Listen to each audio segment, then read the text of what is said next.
1. This happened about 8 years ago. I was living in a really nice suburb in London back then, on a private road. There were plenty of mansions around and people driving expensive cars. Think Maserati and Porsche here. Our block of flats, by comparison, looked pretty normal, nothing fancy anyway. The neighbors were pleasant enough, though we hardly ever bumped into anyone, as it was a really quiet road. I never saw any children playing outside, let alone pushing prams around. In hindsight, it was almost eerie how quiet it all was. My husband and I, newly married, early 20s, lived on the second floor, third floor in the US, I think. Our flat had beautiful big windows that overlooked the back gardens, which almost resembled a private landscaped garden or a park, although it was a communal space. It was a Saturday, and my husband had an appointment in the city. We had arranged to meet up later that afternoon to watch a musical together, and I spent the morning pottering around and getting lunch ready. The strange feeling is, I felt really weird that day. The moment my husband walked out of the door, I couldn't shake off the feeling of being watched. I thought I was being paranoid and kept glancing out of the windows. And let me just reiterate how big they were, almost floor-to-ceiling size. I brushed it off, thinking I was imagining things.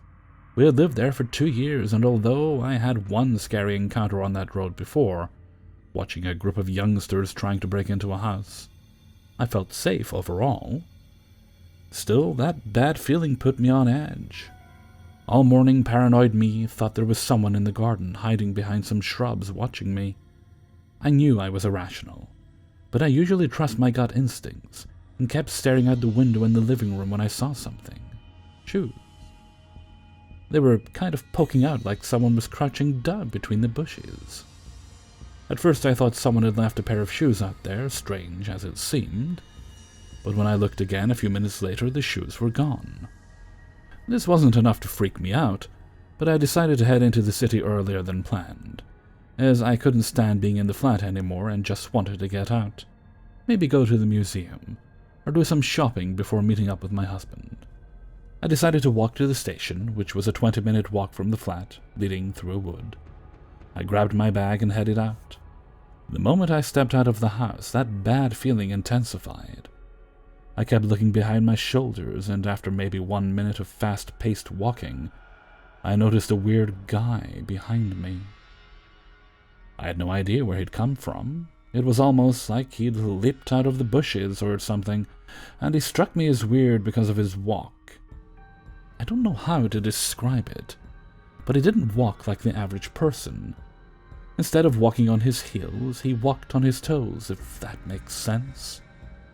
It almost looked like he was skipping, and every time I turned my head around, he had come closer.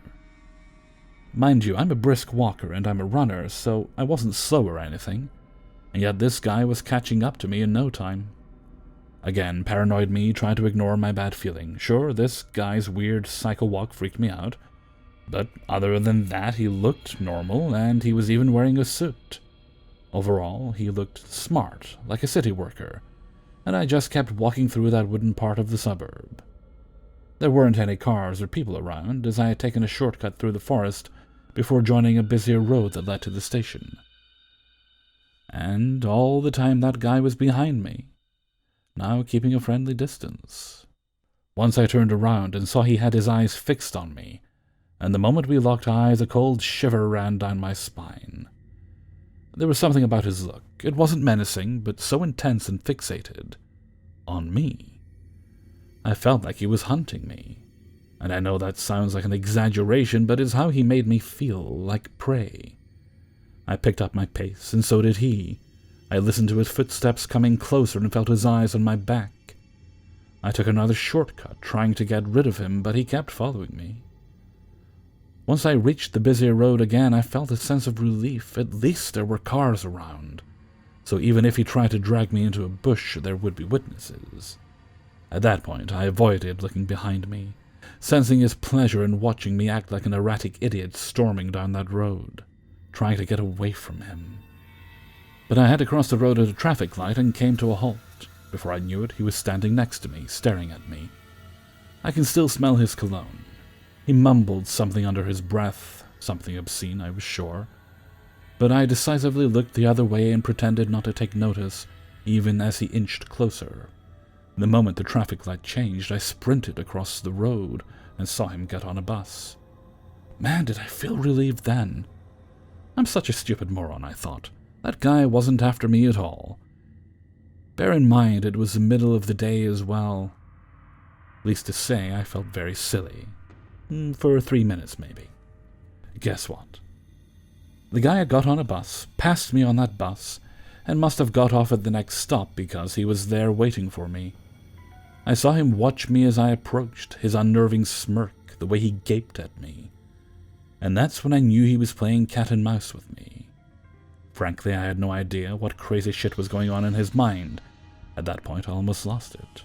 My heart was beating so fast, all that adrenaline, and the same thought going around in my head, what the F did he want from me? Unfortunately, I had to walk past him, and the moment I did, I heard him whisper, "You should keep your blind shut." That's when it hit me, that bad feeling. I hadn't imagined it. This guy had been watching me at home, and I inevitably glanced at his shoes. They were shiny and black, like the ones I spotted in the garden. At that point, I was less than 5 minutes away from the station, and I decided to fucking leg it, sprinting down the hill that led to the station. I heard him behind me and saw that he had started running after me. Frankly, I thought this guy was a psycho, and I was expecting him to pull a knife from his pocket or shove me into the road in front of a bus or a car. I ran, and I knew he could easily have overtaken me, as I was wearing heels and couldn't exactly run that fast in them. But he stayed behind me, as if he was testing me. The moment I got to the station, I ran to my platform, and I jumped onto the train, praying this guy would not get on. Luckily for me, he didn't. As the train pulled out, I saw him standing on the opposite platform, waving at my train, maybe knowing I was in there, watching him. The scary thing, it's not the last time I saw those shoes in the garden. We moved a few months later, and I'm glad to say the shoes didn't follow me. To this date, though, I wonder what his intentions were. I never left the house on my own after that, and never saw him again. So to the abnormal man with the unnerving gait, let's not meet. 2. This happened in college, maybe 7 years ago. At the time, I was living with one of my best friends, and we were very into the bar scene and partying and such. We lived in a city that was very much inundated with college kids, so it was never hard to find a party. And I'm ashamed to admit it, but probably every other night I was out partying my ass off. So this story starts on a night very much like every other. She and I got all dressed up and went on a bar crawl. We ended up at this club. It was one of the more popular ones in the area, and we meet up with my ex-roommate. The three of us are having a great night, but periodically, we all were interacting with this one guy. None of us remember his name, but he seemed normal enough, just around. He sat next to us on the smoking porch and bummed a cig from me. He bought my friend a drink. He was dancing next to us. We even all had a little flippant conversation together, although I can't for the life of me remember what it was about. But he was there, in the periphery, all night. Around 1 a.m., 3 of us decided that we were drunk enough and done dancing, and my ex-roommate invites me and her bestie to her place to smoke some weed. None of us have cars at this point, but it's a nice night and she only lives a couple of miles away, so we start walking. The downtown streets quickly turn into a semi-residential, semi-warehouse district area. Not the best part of town, or the most populated, but not a bad area by any means, and usually the streets are fully empty. We're maybe about halfway to the house when we notice there's someone behind us, trailing along and getting closer. We really don't think anything of it until we pause to light up some cigarettes, and he catches up and we realize it's the guy who's been hanging around us at the bar. He's kind of stumbly, clearly drunk, and he greets us like old friends. We don't want to be rude, but it strikes all of us as kind of weird that he's here to begin with. But we shrug it off, and he's drunk and seemingly harmless. I should say right here he's a real scrawny guy, on the taller side, but thin with a baby face, and big eyes. He just looks generally harmless and drunk. He asks if he can bum a smoke and walk with us until he gets where he's going, which isn't far.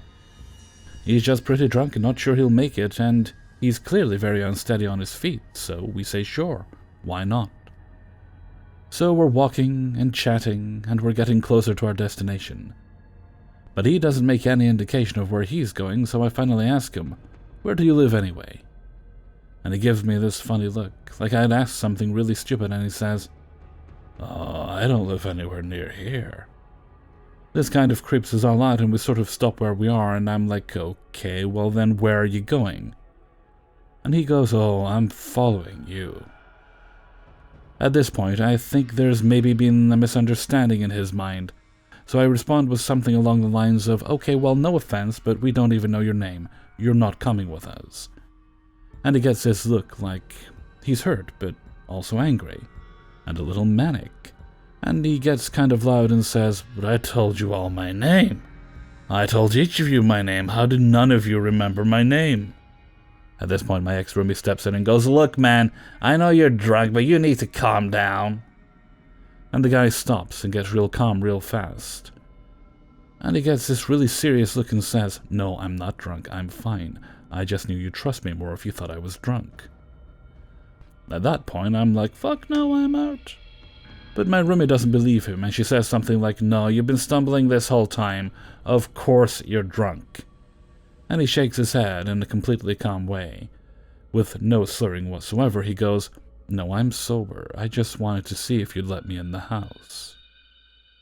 And my friend goes, "Why?" And the guy gets this huge smile, and his big eyes get even wider, and he says, "I just wanted to see how close I could get to killing you." At that point, I had enough, and I put on my authority voice, and I tell him that is enough, and that we're leaving, and he needs to go the other fucking direction before I call the cops. He just shrugs and says, "Fine." And we scurry away and leave him leaning up against a stop sign, just smoking a cig and watching us go. As soon as we round the corner, we all break into a dead sprint and run for a few blocks. Then stop and freak out. We're in the middle of a panic whisper huddle. Then my friend looks over my shoulder and lets out this little scream. We turn around, and there he is. It's dark, so we can't really see his face, just his silhouette against the street lamps. But that was enough to know it was definitely him. He's striding down the road a few blocks down, his hands in his pockets, not a trace of a stumble. And he's not exactly running, but he's walking at this real brisk pace, and he'd be on us in less than a minute. Luckily, we were only about a block away from my friend's place, so we start booking it there. We're almost at the front door when I realize, shit, we don't want him to know where we're going. Not the three of us alone. That seems dangerous as hell. Fortune shines on us, as up the block I can see the telltale signs of a garage party, and we book it over there instead. We come up to the lawn, and there's a bunch of dudes out front, and we're breathlessly trying to explain ourselves. But when we turn around to point out the guy, he's nowhere to be seen. The partiers sympathize and let us hang for a few hours, and a few of them even walked us back to the house. Thankfully, we never saw the dude again, and needless to say, my friends and I lost our taste for partying for quite a while after that. Drunk and not drunk dude, let's not meet again. 3. I'm a security guard, 22, male, and was working the graveyard shift from 7 p.m. to 7 a.m. I was posted at a library where my main task was to watch for trespassers, particularly an older male who kept coming back to the library overnight. The library had a bolo out for him and emailed me a photo of him, so I was on the lookout. Around 1 a.m., I got up from the security desk and go out on patrol. As I approached the door to go outside, I saw 2 homeless people sitting outside on a bench, with a large shopping cart covered by a blue tarp. Not joking about this. The tarp had red stains all over it. Being generally creeped out already, I hesitated to even go outside at all. I thought about just using the on-site cell phone to call the police department, as that is what I'm supposed to do. However, I decided it wouldn't be right to call without politely letting the couple know they were trespassing first, and give them an opportunity to leave without incident. And it would have been less work for me, as any time I have to call the PD, I have to make an incident report. So I grabbed my flashlight and walked outside, identifying myself as security, and letting the couple know that they needed to leave. They were a younger couple, neither one of them matching the description of the bolo suspect. The man was pacing back and forth, smoking a cigar and writing something on a notepad. The woman was sitting down, sort of just staring into space. So, anyway, I asked them both to leave, and the woman begins arguing with me about how she's homeless, and how the police already told her she could stay there. I knew that was obviously a lie, and told her that she needed to leave once again. We got onto the subject of how they were loitering, and I kept trying to explain to her that she was loitering, and that wasn't allowed at the library. She began to argue with me about the definition of loitering, and just being a pain in the butt. The whole time the man said absolutely nothing, and was just in his own world, continuing to pace back and forth and chain smoke. I realized I wasn't going to get anywhere by being nice, so I informed them I would be calling the police, and retreated back inside the security room to call. 10 minutes went by after I called, and the couple appeared to be gone. A few moments later, the police arrived, and I went outside to talk to them. They really didn't seem to care much, as to be expected, right? And once they saw that they were gone, they just told me to call them back if they returned. So I go out on patrol, and as I'm making my way around the building, I run into the same woman who I just called the police on. She was now by herself, and the man was nowhere in sight. She had a very odd stance and posture. It's difficult to describe, but if you've ever played any of the Silent Hill games, her posture was similar to the way the nurses from Silent Hill stand. I didn't even say anything to her, and she didn't seem to notice me at all. I went back to where the police were still parked and told them she was still on the premises. They got out of the cars and walked with me to where she was standing and asked her to leave. She started telling them she had permission to be there, and that the sheriff told her she was allowed to be there. They told her she wasn't, and to make a long story short, she eventually left, or so I thought. After the police finally left, I went back inside and made a cup of coffee. I decided I wanted a little fresh air, so I stood outside and drank my coffee. It was around 2 a.m. at this point. Now, this is where things get really creepy. Next to the library parking lot is a big park with a playground. I started to hear what sounded like faint whispered, followed by menacing laughter. I look over in the direction of the noise, and barely managed to spot the couple. The man had returned and was standing next to the woman from earlier. They were just staring at me. Because it was so dark, I could only see their silhouettes, and their eyes were literally glowing. Kind of like when a person's eyes glow in a picture. The woman kept laughing while the man said in a slow, monotone voice, all the different ways he could hurt me.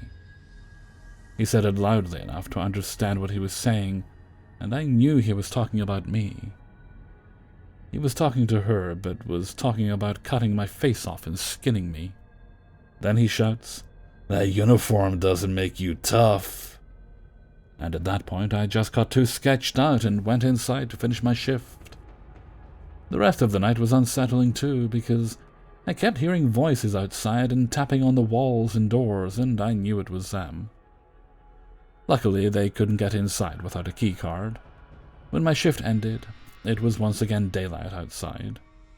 I went to my car, and there was a sticky note that read, "Next time you won't be as lucky," with a crosshair symbol next to the words.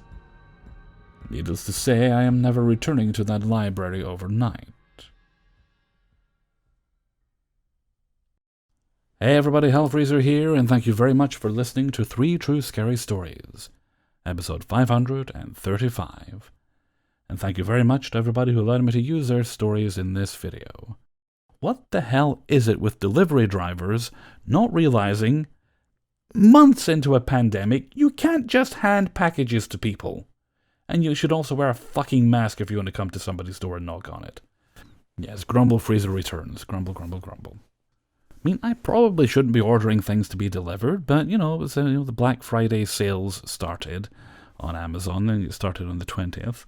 They're going for a week, and I thought to myself, well, I'm going to get, those insulated water bottles? Right, well, I got one of those during the last sale, and I quite like it. I'm very pleased with it. So I've got the big one for actual water. I thought, okay, I'll get the 500ml and the 350ml one as well. 500 for energy drinks and the 350 one for hot drinks for like tea and coffee and things. because I thought it'd be quite good, especially in the colder weather if my throat's a bit rough. Make a cup of tea with honey in it, and I put it in the water bottle, and that keeps it hot while I'm working. As opposed to, because I'm generally working for several hours, as opposed to it, being in a mug and it getting cold. And that's why I had stuff coming, but cheap is just, don't hand people things. I mean, they're literally told to leave it on the doorstep, knocking and stand back to make sure it gets collected. If it doesn't get collected, put it to the side. Which, by the way, even though I've given them explicit instructions as to what to do with packages, because there was a couple other things that came that day as well. Some Blu-rays it was, I think, or something like that. And instead of putting them out of the way, specifically behind, basically it's behind the paper bin, is where they're either behind there or in it, if, the weather's bad, which it was, but they didn't bother. And they just left them sitting out the front of the grey trash bin, where, thankfully, I've got large trees in my garden, so they weren't too obvious, but more visible than they would be if they put them where I said they should be. Because, I work from home, but it doesn't mean I'm always going to be where I'm going to stay awake to take in packages. Hence, leaving instructions if you can't get me. You know what? I'm just going to hush up there. That's enough from Grumble Freezer, I think. Okay, and with that, I'm going to head off for now. So until next time, thank you very much for listening, and take very good care of yourselves.